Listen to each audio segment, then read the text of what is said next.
Eh bien bonjour à vous, c'est encore moi Stanislas d'Anjou, j'espère que vous allez bien.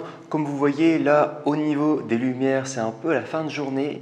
Vous voyez là derrière, eh bien, le soleil commence à se coucher, donc j'ai installé deux lampes comme ça à ma gauche, à ma droite, en espérant que ce setup, eh bien, ça vous plaira. Faut savoir qu'aujourd'hui j'ai eu une journée où je me suis énormément dépensé, c'est-à-dire que le matin, eh bien, je suis allé voir une personne que j'accompagne.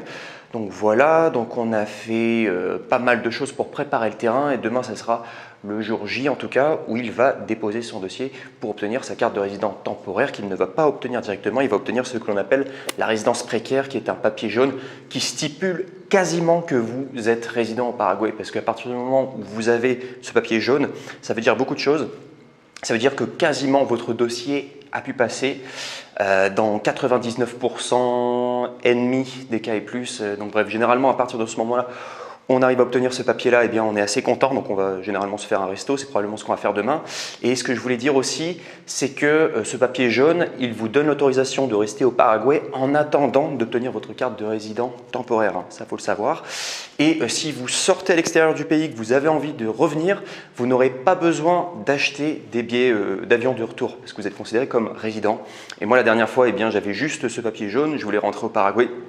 Je voyais que toutes les personnes à l'aéroport Charles de Gaulle eh bien, se faisaient contrôler, voilà, et on demandait est-ce que vous avez pris un billet de retour d'avion. Moi, j'ai juste montré ce papier jaune-là, c'était un passe-droit et j'ai pu passer très facilement. Bref. Et aujourd'hui, je voulais vous parler d'un sujet, j'ai envie de vous dire, vous êtes des vénards. Pourquoi?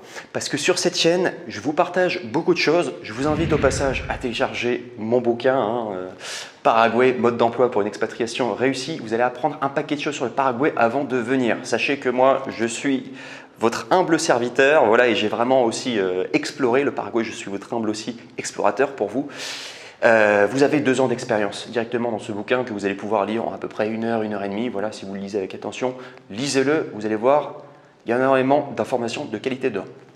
Aujourd'hui, je vous dis que vous êtes des vénards parce que je vous ai trouvé, grâce à plusieurs années d'expérience, etc., des questions que j'ai posées, etc., j'ai trouvé le meilleur bureau de change. Donc, si vous voulez échanger de la monnaie, que ce soit dollars, euros, voilà, ou toutes sortes d'autres monnaies, avec des taux extrêmement intéressants, les plus intéressants en tout cas que vous allez pouvoir retrouver sur le marché. Moi, je n'ai pas trouvé plus bas pour le moment et je vais vous parler chiffres là directement. Vous allez voir, ça va être affiché là. Donc voilà, une transaction qui a été faite à 1150 $. Donc en guarani, grosso modo, quand on est sur Google, ça faut savoir, c'est quasiment ce qu'il y a de plus fiable, selon moi en tout cas, ce que Google nous dit par rapport à une monnaie donnée, quand on veut voir sa valeur. Voilà, par exemple, ici c'est le guarani indexé sur le dollar américain et on voit que pour 1150 $, eh bien normalement c'est censé valoir 8 143 035 guarani exactement. Donc ça c'est les prix officiels du coup de euro guarani. Et là maintenant, je vais vous montrer exactement la transaction que j'ai eue. Alors je ne vous montrerai pas le papier, mais c'est là où je suis allé, en tout cas dans ce bureau de change, pour échanger du dollar en guarani. Et j'ai demandé à ChatGPT, voilà, pour des calculs, j'aurais pu les faire moi-même les calculs, mais c'est pour gagner du temps, j'ai demandé à ChatGPT. Et je lui ai dit que voilà, en théorie, ça c'était les prix que m'indiquait Google et ce que j'ai reçu réellement par rapport au bureau de change. Et j'ai demandé combien de pourcentage j'ai perdu. Voilà, par rapport à cette transaction, parce que forcément, eh bien, on échange une monnaie contre une autre, eh bien, il y a des taux de change, voilà, pour que eh bien, le bureau de change puisse se prendre une petite commission. C'est son service qu'il propose en tout cas. Bien entendu, il ne travaille pas gratuitement, mais on voit là quand même qu'il y a eu juste 1,07% de la valeur qui a été perdue pour convertir du dollar tout guarani. Donc c'est juste incroyable.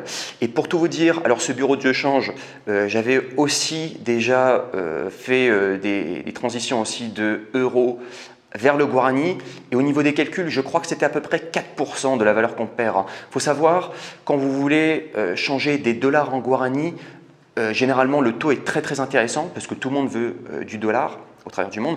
Les euros, c'est quand même une monnaie puissante, mais vous en perdez quand même pas mal parce que vous êtes quand même en Amérique latine, mais juste 4%, je pense, qui avait été perdu, c'est quand même raisonnable, franchement, parce que si vous voulez aller dans d'autres bureaux de change, il y a des bureaux de change qui vont vous demander 8%, 9%, 10%, c'est possible que vous perdez de la valeur, donc c'est quand même énorme.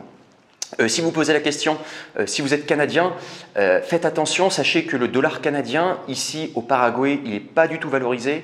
Et la dernière fois, donc, dans des bureaux de change, dans des centres commerciaux vraiment très prisés, j'étais avec un Canadien justement qui devait échanger des dollars canadiens en guarani.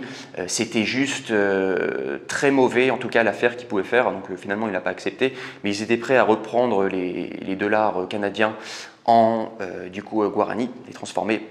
Et je crois qu'il n'y avait pas loin de 17% de la valeur qui tombait à l'eau.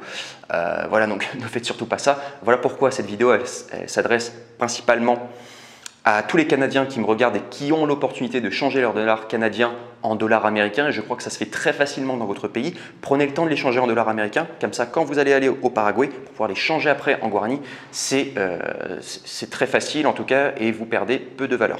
Donc voilà pourquoi, eh bien, on va arriver à la fin de la vidéo. Je vais quand même vous donner l'adresse, parce que c'est quand même le plus important. Donc sachez que l'adresse, je l'aurai mis dans la description de cette vidéo. C'est un bureau de change qui est rue Palma. Pour ceux qui connaissent, la rue Palma, c'est la rue la plus importante de toute Asunción, parce qu'il y a plein de monuments historiques. C'est une ville qui a beaucoup d'histoire, voilà, dont par exemple vous avez le Panthéon des héros. Par exemple, le Panthéon des héros, c'est là où il y a toutes les personnes importantes de toute l'histoire du Paraguay qui sont enterrées. Voilà, vous avez les Lopez, voilà, vous avez Carlos Antonio Lopez et Francisco Solano Lopez, donc c'est son fils d'ailleurs qui est mort au combat durant la guerre de la Triple Alliance, et bien qui est mort, enfin voilà, les deux en tout cas sont enterrés au Panthéon des héros. Vous avez aussi Madame Lynch qui est la femme du coup de Francisco Solano Lopez, voilà, et vous avez des tas de personnes importantes qui ont été enterrées. Vous avez aussi le Soldado Paraguayo qui représente finalement et qui est un emblème de résilience, voilà, du pays, qui est un symbole de lutte aussi et de courage. Et voilà, et vous avez aussi d'autres personnes importantes, juste pour vous dire que c'est une rue importante. En tout cas, voilà, vous avez le Panthéon des héros, vous avez des héros, vous avez la rue Palma. Et donc du coup, l'adresse exacte, c'est Norte Cambios. Alors je fais exprès d'avoir un peu l'accent français pour que vous me compreniez bien.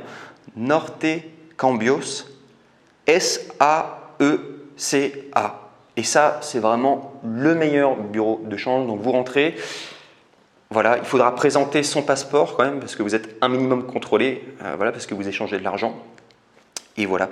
Et pour information, il y aura plein de personnes autour de ce bureau de change qui vont vous proposer de changer voilà, vos dollars ou vos euros, etc. en guarani. Personnellement, je ne leur ai jamais fait confiance parce que je ne sais pas voilà, qui est derrière. Et moi, ça me dérange parce qu'en fait, pour tout vous dire, pour ce genre de transaction, bah forcément, on compte tous les biais, voilà, pour s'assurer que tout soit bon, voilà, comme on s'était dit. En tout cas, donc voilà, vous imaginez, pour calculer 8 millions de guarani, bah, ça en fait des piles de billets. Voilà. Et donc du coup, bah, faut être dans un endroit au calme pour pouvoir bien compter tout comme il faut. Je me vois mal faire ça dans la rue. Surtout qu'en plus, là, je vous ai dit, c'est 1% de conversion, c'est quasiment rien. Il n'y a quasiment aucune perte de valeur. Moi, j'étais très étonné, en tout cas. Donc voilà pourquoi je vous ai donné cette adresse. Faites-en bon usage, voilà. En espérant en tout cas que cette vidéo, ça vous aura plu et que ça vous aura apporté beaucoup de valeur. Donc si vous voulez venir au Paraguay, en tout cas, prenez des euros en cash, voilà.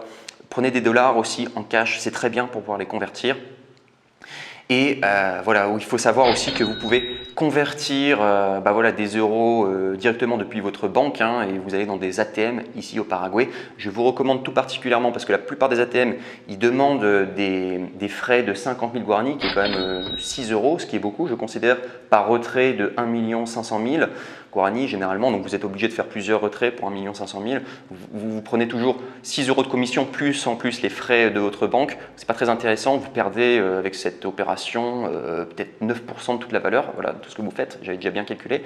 Tandis que là, l'astuce que je vais vous donner aussi, ça fera peut-être l'objet d'une autre vidéo un peu plus spécifique, mais aller dans des distributeurs, ça s'appelle des distributeurs WEPA, c'est une marque voilà, qui référence plusieurs banques, dont la banque UNO que j'affectionne tout particulièrement. différents.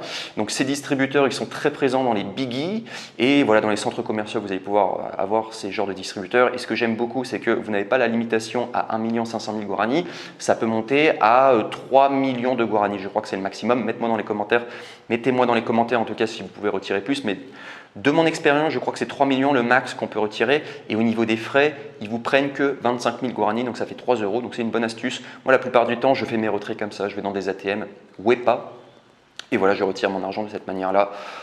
Voilà, et je trouve que c'est intéressant, c'est plus intéressant en tout cas que toutes les autres banques qui vous proposent des frais beaucoup plus importants. Voilà. Et sachant qu'aussi vous allez devoir payer votre banque aussi par rapport aux frais. Alors si vous êtes sur une banque française, vous pouvez prendre des abonnements pour qu'ils ne vous taxent pas sur ces frais-là, en tout cas étrangers. Vous pouvez aussi avoir des banques en ligne. Moi par exemple je suis chez N26, mais il y a d'autres banques en ligne, il y a Revolut. Voilà, je crois qu'il y a Wise aussi, je crois qu'on peut avoir la carte bancaire Wise et ça vous permet d'avoir un minimum de frais. Voilà, moi chez N26, il n'y a quasiment pas de frais vis-à-vis de la banque. Du coup, c'est une banque en ligne et c'est quand même très avantageux. Donc voilà, organisez-vous aussi parce que pour avoir des comptes en banque comme ça, européens, il faut être en Europe pour pouvoir les créer. Je sais que N26, c'est possible de l'avoir seulement si vous êtes européen. Si vous êtes canadien, c'est pas possible. En tout cas, et voilà, il faudra avoir la carte qui vont vous livrer, donc essayez d'être en France voilà, ou dans votre pays en Europe pour réceptionner la carte, par exemple chez N26, donc anticipez tout ça.